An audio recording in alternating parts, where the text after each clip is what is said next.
Hi friends, welcome to my YouTube channel. ಇವತ್ತು ನಾನು ಏನು ತೋರಿಸ್ತಾ ಇದ್ದೀನಿ ಅಂತ ಹೇಳ್ಬಿಟ್ರೆ ನೋಡಿ, ಇದು ಯಾವ ಸೊಪ್ಪು ಹೇಳಿ? ಹೊಂಗೊನೆ ಸೊಪ್ಪು. ಇದು ಮಲೆನಾಡು ಕಡೆ ಕಡ್ಲೆಣ್ಣೆ ಸೊಪ್ಪು ಅಂತ ಕರೀತಾರೆ. ಈ ಸೊಪ್ಪಿಂದು ಪಲ್ಯ ಮಾಡ್ಬೋದು, ತಂಬುಳಿ ಮಾಡ್ಬೋದು. ಇದನ್ನು ತಂಬುಳಿ ಪಲ್ಯ ಮಾಡಿ ತಿನ್ನೋದ್ರಿಂದ ಏನು ಪ್ರಯೋಜನ ಅಂತ ಹೇಳ್ತೀರಾ? ಯಾರಿಗೆಲ್ಲ ರಕ್ತಹೀನತೆ ಸಮಸ್ಯೆ ಇರುತ್ತೆ ಅವರು ದಿನ ಈ ಸೊಪ್ಪಿನ ಪಲ್ಯ ಮಾಡಿ ತಿನ್ನೋದ್ರಿಂದ ರಕ್ತಹೀನತೆ ಸಂಪೂರ್ಣವಾಗಿ ಕಡಿಮೆ ಆಗುತ್ತೆ. ದಿನಕ್ಕೆ ಒಂದಿನಾರು ತಿನ್ನೋಕ್ಕೆ ಟ್ರೈ ಮಾಡಿ, ಸಿಕ್ಕಿದ್ರೆ ಎಲ್ಲೂ ಬಿಡಬೇಡಿ. ಈ ಸೊಪ್ಪು ನೋಡಿ, ಈ ಸೊಪ್ಪು ಯಾವ ರೀತಿ ಇರುತ್ತೆ ಅಂತ ಹೇಳಿದರೆ ನೋಡಿ ತೋರಿಸ್ತೇನೆ. ಅದರಲ್ಲಿ ಹೂವು ಬರುತ್ತೆ ನೋಡಿ, ಬಿಳಿ ಹೂವು ಇರುತ್ತೆ, ಕಾಣಿಸ್ತಿದೆಯಾ ನೋಡಿ? ಈ ಥರ ಬಿಳಿ ಹೂವು ಇರುತ್ತೆ.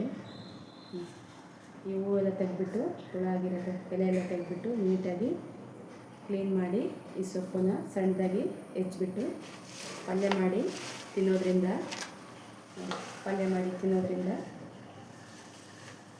ರಕ್ತಹೀನತೆ ಸಂಪೂರ್ಣ ಕಡಿಮೆ ಆಗುತ್ತೆ.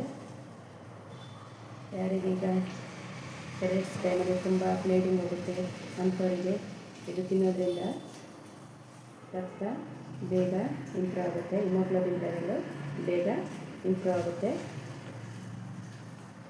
ಇವತ್ತು ನಾನು ಇದರದ್ದು ಪಲ್ಯ ಯಾವ ರೀತಿ ಮಾಡೋದು ಅಂತೇಳಿ ತೋರಿಸ್ಕೊಡ್ತೇನೆ ನಿಮಗೆ. ಈ ಸೊಪ್ಪನ್ನೆಲ್ಲ ನೀಟಾಗಿ ನೋಡಿ, ಈ ಥರ ಹುಳ ಆಗಿರುತ್ತಲ್ಲ, ಎಲೆನೆಲ್ಲ ತೆಗೆದ್ಬಿಟ್ಟು ನೀಟಾಗಿ ಸೋಸಿಟ್ಕೊಳ್ಳೋಣ. ಹುಳ ಆಗಿರುತ್ತಲ್ಲ, ಎಲೆಲ್ಲ ತೆಗೆದ್ಬಿಟ್ಟು ನೀಟಾಗಿ ಸೋಸಿಟ್ಕೊಳ್ಳೋಣ. ಸೋಸಿಬಿಟ್ಟು ಯಾವ ರೀತಿ ಪಲ್ಯ ಮಾಡೋದು ಅಂತ ಹೇಳ್ಬಿಟ್ಟು ನಿಮಗೆ ನಾನು ತೋರಿಸ್ಕೊಡ್ತೇನೆ ಇವತ್ತು.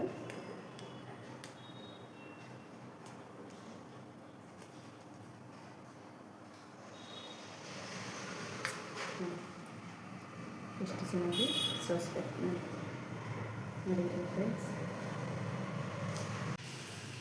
ನೋಡಿ ಸೊಪ್ಪನ್ನೆಲ್ಲ ನೀಟಾಗಿ ಕ್ಲೀನ್ ಮಾಡ್ಕೊಂಡಾಗಿದೆ. ಅದನ್ನು ಈಗ ಸಣ್ಣದಾಗಿ ಹೆಚ್ಕೊಳ್ಳೋಣ. ಚಾಕುವಿನಿಂದ ಸಣ್ಣದಾಗಿ ಹೆಚ್ಕೊಳ್ಳೋಣ. ನೋಡಿ ಯಾವ ರೀತಿ ಇಷ್ಟು ಸಣ್ಣಕ್ಕೆ ಹೆಚ್ಚಿದ್ರೆ ಸಾಕು. ಈ ರೀತಿ ಹೆಚ್ಕೊಂಡ್ರೆ ಸಾಕು. ಹೆಚ್ಚಿ ಆದಮೇಲೆ ಒಂದು ಬೇಸನಿಗೆ ಹಾಕಿ ಎಲ್ಲ ಚೆನ್ನಾಗಿ ತೊಳ್ಕೊಬೇಕು. ಮಣ್ಣಲ್ಲಿರುತ್ತೆ, ಚೆನ್ನಾಗಿ ತೊಳ್ಕೊಳೋದು ಏನು ವಿಶೇಷ ಅಲ್ಲ. ಎಲ್ಲರೂ ಯಾವ ಥರ ಸೊಪ್ಪು ಪಲ್ಯ ಮಾಡ್ತೀರೋ ಅದೇ ರೀತಿ ಮಾಡಿದರೆ ಆಯಿತು. ನೀರು ಹಾಕಿ ಎಲ್ಲ ಚೆಂದ ತೊಳೆದು ಇಟ್ಕೊಂಡ್ರೆ ಆಯಿತು. ಎಲ್ಲ ಹಾಕಿದ್ದೀವಿ. ಈಗ ನೀರು ಹಾಕಿ ಚೆನ್ನಾಗಿ ತೊಳೆದು ಇಟ್ಕೋಬೇಕು. ನೋಡಿ ಹೇಗಿದೆ ಅಂತ. ನೀರು ಹಾಕಿದ್ದೀವಿ ನೋಡಿ. ನೀರು ಹಾಕಿ ಚೆನ್ನಾಗಿ ಮಣ್ಣೆಲ್ಲ ಹೋಗುವಾಗೆ ಚೆನ್ನಾಗಿ ತೊಳ್ಕೊಳ್ಳಿ. ಚೆನ್ನಾಗಿ ಕೈ ಆಡಿಸಿ ತೊಳಿರಿ. 2 ಸರಿ ತೊಳ್ಕೊಳ್ಳಿ. ಅದರಲ್ಲಿ ಮಣ್ಣಿನ ಎಲ್ಲ ಇರುತ್ತೆ, ಹಾಗೆ 2 ಸರಿ ನೀಟಾಗಿ ತೊಳ್ಕೊಳ್ಳಿ.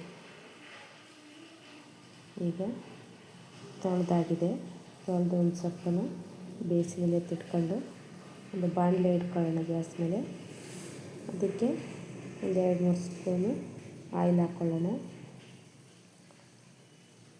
2-3 ಸ್ಪೂನ್ ಆಯಿಲ್ ಹಾಕ್ಕೊಂಡ್ರೆ ಎಣ್ಣೆ ಬಿಸಿ ಆದ ನಂತರ ಅದಕ್ಕೆ ಮೊದಲು ಬೆಳ್ಳುಳ್ಳಿ ಬಿಡಿಸಿಟ್ಕೊಂಡ್ರಂತಹ ಬೆಳ್ಳುಳ್ಳಿ ಹಾಕ್ಕೊಳ್ಳೋಣ. ಬೆಳ್ಳುಳ್ಳಿ ಹಾಕ್ಕೊಂಡು ಸ್ವಲ್ಪ ಚೆನ್ನಾಗಿ ಫ್ರೈ ಮಾಡೋಣ. ಎಲ್ಲ ಸೊಪ್ಪಿನ ಪಲ್ಯಕ್ಕೂ ಬೆಳ್ಳುಳ್ಳಿ ಹಾಕೋದ್ರಿಂದ ಟೇಸ್ಟು ಚೆನ್ನಾಗಿ ಬರುತ್ತೆ. ಬೆಳ್ಳುಳ್ಳಿ ಹಾಕ್ಕೊಂಡು ಸ್ವಲ್ಪ ಚೆನ್ನಾಗಿ ಫ್ರೈ ಮಾಡೋಣ.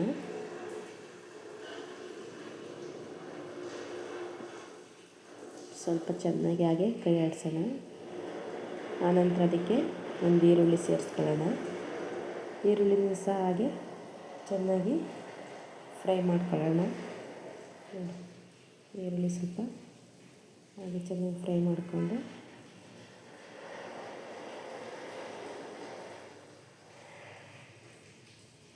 ಈರುಳ್ಳಿನ ಹಾಗೆ ಚೆನ್ನಾಗಿ ಫ್ರೈ ಮಾಡೋಣ. ಫ್ರೈ ಆಗ್ತಾಯಿದೆ. ಅದು ಫ್ರೈ ಆಗ್ತಾ ಬಂದಂಗೆ ಅದಕ್ಕೆ ಸ್ವಲ್ಪ ಹಸಿರು ಮೆಣಸಿನ್ಕಾಯಿ ಸೇರಿಸೋಣ.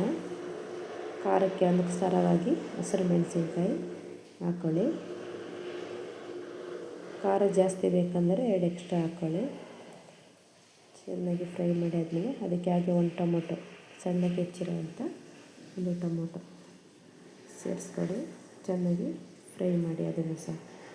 ಸ್ವಲ್ಪ ಅದು ಫ್ರೈ ಆದಮೇಲೆ ಸೊಪ್ಪು ತೊಳೆದಿಟ್ಕೊಂಡಿರೋಂಥ ಸೊಪ್ಪನ್ನ ಅದಕ್ಕೆಲ್ಲ ಹಾಕಿ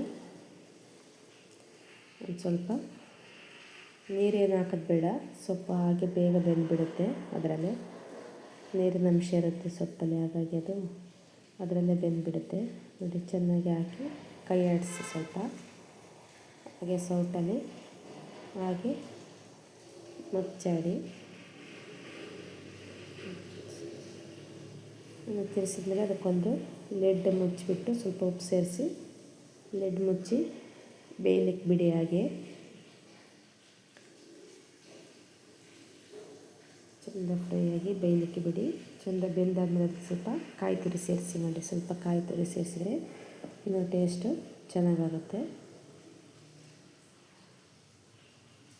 ಕಾಯಿ ತುರಿ ಸೇರಿಸಿದ್ದೀವಿ ನೋಡಿ. ಇಷ್ಟೇ ಸಿಂಪಲ್ಲಾಗಿ ಮಾಡ್ಕೊಳ್ಬೋದು. ಯಾರಿಗೆಲ್ಲ ಗೊತ್ತಿಲ್ಲ ಹುಣ್ಕೊನೆ ಸೊಪ್ಪು ಯಾವ ರೀತಿ ಪಲ್ಯ ಮಾಡೋದಂತ ತೋರಿಸ್ಕೊಟ್ಟಿದ್ದೀನಿ. ನೀವು ಒಂದ್ಸರಿ ಟ್ರೈ ಮಾಡಿ. ತಿನ್ನಲ್ಲ ಅನ್ನೋರು ಈ ಸೊಪ್ಪೇನಪ್ಪ ಅಂತ ಮಾಡಿ ತಿಂದು ಹೇಳಿ ಹೇಗಿತ್ತು ಟೇಸ್ಟ್ ಅಂತ ಕಮೆಂಟಲ್ಲಿ ತಿಳಿಸಿ. ನೋಡಿ ಎಷ್ಟು ಚೆಂದ ಬಂದಿದೆ. ಹೀಗೆ ನಮ್ಮ ವೀಡಿಯೋಗಳನ್ನ ನೋಡ್ತೀರಿ, ಸಪೋರ್ಟ್ ಮಾಡಿ. Thank you for watching.